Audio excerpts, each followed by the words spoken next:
Hello, welcome to English Grammar and More. In this video, I will share with you 3 tricks that will help you speak English with a native accent.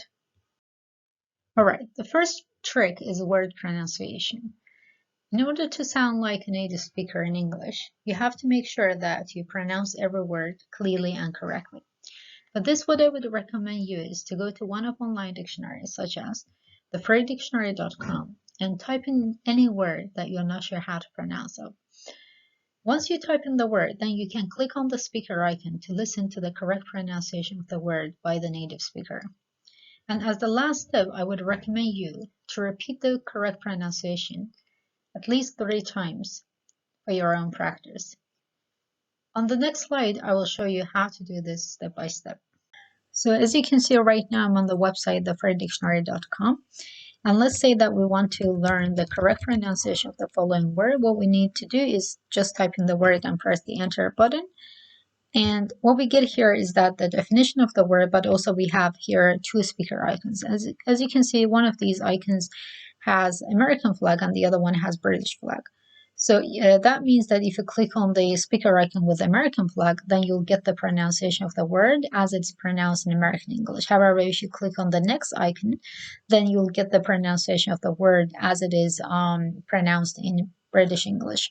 So let's say that first you want to hear how it's pronounced in American English. So all you need to do is just click on this icon. Schedule. Schedule. Schedule. Schedule. Schedule. Schedule. As you can see, I repeated it 3 times, and that's what I would recommend you to do as well.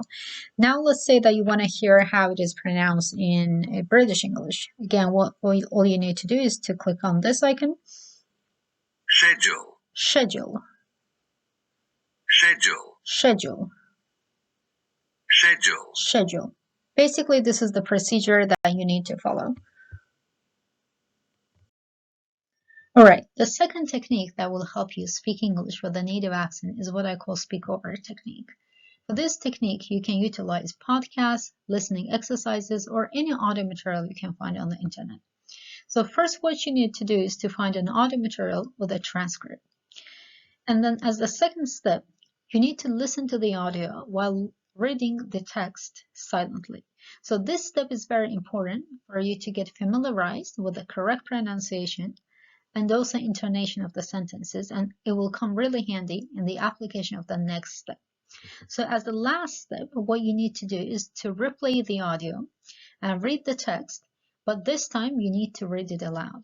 In a way, you'll read the text while at the same time listening to the text. So you need to make sure that you keep your pace the same with the speaker. And this technique is really efficient for you to pick up the correct pronunciation accent of the speaker. So on the next slide, I'll show you step by step how to apply this. So as I already mentioned, on this slide, I'm going to show you step by step how to apply the speakover technique. So the first step was to find an audio material with a transcript. And as you can see, I already have here an audio material with a transcript. And the second step is to simply listen to the material and while at the same time reading it silently. So that's what I'm going to do right now. So here we go. Hey Jake, are you ready for your trip? Well, not really. I still have to buy some clothes. Well, what's the weather like where you're going? Well, it's really hot in the summer, so I'm going to buy some shorts, sandals, and a few t-shirts. What about the rest of the year? People say the fall can still be warm until November, so I'm going to buy some jeans and a few casual shirts. Will you need any warm clothes for the winter? Well, the weather doesn't get too cold. It often snows in the mountains, so I'm going to buy a couple of warm sweaters, a jacket, and a hat. I don't have room in my suitcase to pack a coat, so I'm going to wait until I get there and buy it when I really need it. Are you going to take anything else? They say it rains cats and dogs in the spring, but again, I'll probably just wait and pick up a raincoat or an umbrella later on. But I'm going to take a good pair of shoes because I plan on walking to and from school every day. Do you need any clothing for formal occasions? Well, you never know when you might need something on the spur of the moment for a wedding or maybe someone's graduation or a nice date. So I'll probably take some nice slacks, a dress shirt, and a couple crazy ties or two. That makes sense. And I'll just rent a tuxedo if I need anything more formal. Hey, maybe I'll get married. You? Married? Hey, what are you trying to say? I just can't imagine you getting decked out in a tuxedo for any formal occasion. I mean, for high school graduation, you wore an old pair of jeans and tennis shoes. Hey, there was a reason for that, so let me explain. No, really, see, it goes like this. All right, as you can see, I listened to the whole dialogue while at the same time reading it silently. And for the last step, what I'm going to do is simply to replay the audio, but this time I'm going to read it aloud. Here we go.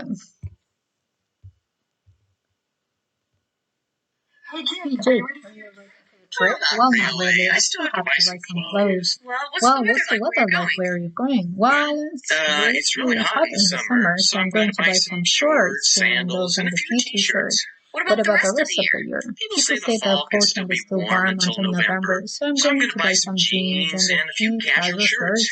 Will you need any warm clothes for the winter? Well, the weather doesn't get too cold, but it often snows in the mountains, so I'm going to buy a couple of warm sweaters and a jacket and a hat.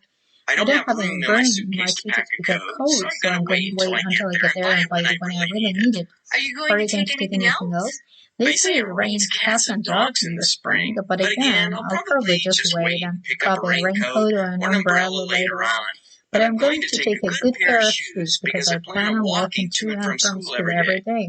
Do you Do need you any need any clothing clothing for for formal formal occasions? occasions? Well, Well, you never know when you might need something on the something on the spur of the moment for a wedding wedding or maybe someone's graduation or a nice new date. So I'll probably take some nice slacks, a dress shirt, and a couple of crazy ties or two. That makes sense. That makes sense. And I'll just rent a tuxedo if I need anything more formal. Hey, maybe I'll get married. You married? Married? Huh. Wait, what are you trying to say? I just can't imagine you getting decked out in a tuxedo for any formal occasion. I mean, for high school graduation, you wore an old pair of jeans and tennis shoes. Hey, there was a reason for that, so let me explain. No, really. See, it goes like this. So as you can see, for the last step, what I did, I listened, but at the same time, I spoke over. So once again, I want to repeat that this is a very efficient technique for you to pick up the correct pronunciation, the native accent. And if you practice it every day, I can guarantee that in a very short amount of time, you'll see a very good result. All right, the last technique that will help you speak English like a native speaker is what I call read aloud technique.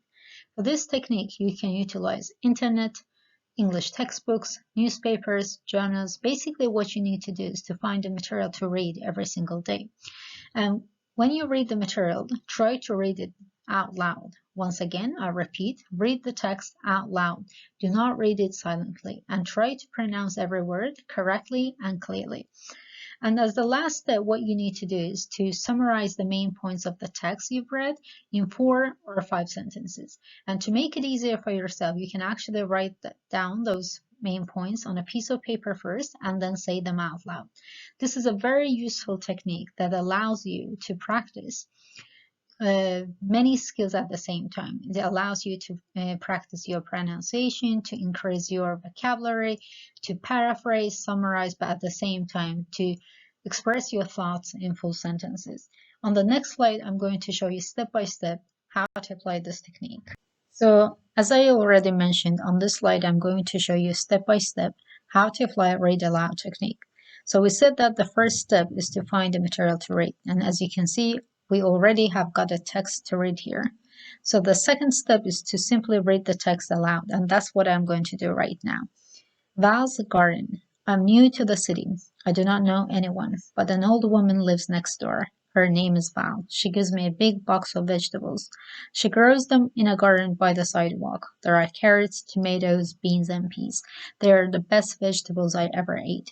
Val lives alone too, but she seems happy in her garden. She loves plants. Sometimes I can hear her talking to them. Maybe that's why they grow so big.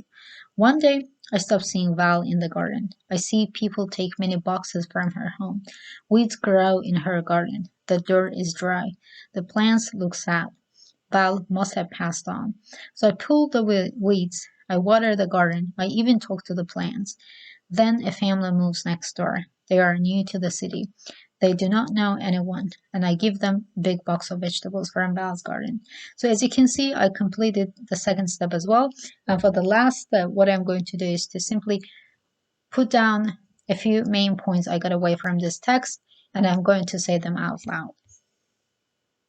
Okay, here are some of the main points I got away from this text.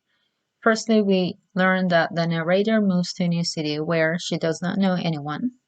However, soon she meets her next-door neighbor, whose name is Val. Val is an old lady who loves planting vegetables and sharing them with others. At the end of the story, we sadly learn about Val's passing away. However, the narrator decides to keep Val's memory alive by taking care of her garden and sharing the harvest with others. So this basically completes the last technique. Now, let me sum up everything I've been saying so far in this video. Basically, I gave you 3 techniques that will help you improve your fluency and acquire a native accent in English, and these techniques included word pronunciation, speak over, and read aloud. But please note that not any technique would have any efficiency unless it's practiced on a regular basis. Therefore, I would highly recommend you to practice studying English and applying these techniques at least 1 hour every single day. Only when practiced on a regular basis, then you will be able to see good results in a very short amount of time. Lastly, if you have any questions related to any of these techniques, please feel free to write your questions in the comment section below. I'll try to answer them for you. Also, if you would like me to make another video about useful links to listening and reading materials in English, please let me know that as well. Thanks for watching. I'll talk to you in the next video.